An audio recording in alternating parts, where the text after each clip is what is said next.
যারা দুর্নীতির শীর্ষে নাম লেখা, ঘুষ ছাড়া যাদের কলম চলে না, তারা নাকি দেশ নিয়ে চিন্তা ভাবনা করবে, দেশ নিয়ে কথা বলবে। আসসালামু আলাইকুম ওয়া রাহমাতুল্লাহ। দেশের নিয়ম এমন হয়ে গেছে যে শুধুমাত্র রাজনৈতিক ব্যক্তিবর্গরাই রাজনীতি নিয়ে আলোচনা পর্যালোচনায় বিতর্ক করতে পারবে।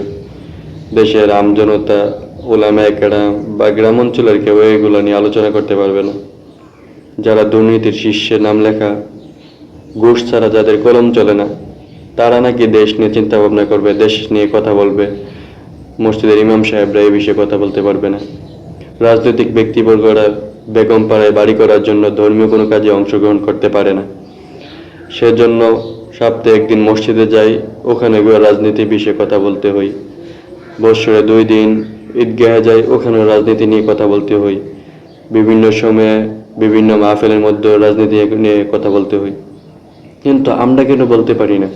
আমরা কোনো কিছু বললে কেন বলে উলামায়ে কেরাম, ইমাম সাহেব, খতিব সাহেব কেন রাজনীতি নিয়ে আলাপ করতে পারবে? আরে ভাই, যে মসজিদে তুমি রাজনীতি নিয়ে আলাপ করতেছো, ওই মসজিদে আমরা রাজনীতি নিয়ে আলোচনা করলে তোমার সমস্যা কোথায়? যে ঈদগাহের মাঠের মধ্যে গিয়ে সেটা তুমি রাজনীতি নিয়ে আলোচনা করতে পারতেছো, পর্যালোচনা করতে পারতেছো, এই একই ঈদগাহের মধ্যে আমি কেন অপরাজনীতি নিয়ে কথা বলতে পারবো না? যে একই স্টেজে, মাহফিলের স্টেজে তুমি তোমার দলের প্রচারণা করতেছো, তোমার রাজনৈতিক চিন্তা ভাবনা পেশ করতে পারতেছো, এই একই স্টেজের মধ্যে আমি কেন রাজনীতি নিয়ে কথা বলতে পারবো না? এটা কোন বৈষম্য? তো সবাই জানে তুমি ঘুষের টাকায় তোমার কলম চলে, দুর্নীতির শীর্ষে তোমাদের নাম, বেগম পাড়ায় তোমাদের শত কোটি টাকা জমা করে রাখছো। এই অপরাজনীতি নিয়ে আমি কথা বলতে পারবো না, তুমি কথা বলতে পারবে? একই বৈষম্য। একই স্টেজে, একই মসজিদের মেম্বর, একই ঈদগাহ মাঠ, তুমি তোমার দলের প্রচারণা করতে পারবে, রাজনীতি নিয়ে আলোচনা করতে পারবে, আর একই জায়গার মধ্যে ইমাম সাহেব, খতিব সাহেব আলোচনা করতে পারবে না। করলে বলো ইমাম সাহেব কেন রাজনীতি নিয়ে কথা বলবে? ইমাম সাহেবকে মোলা খাওয়ার জন্য তুমি রাখেছো?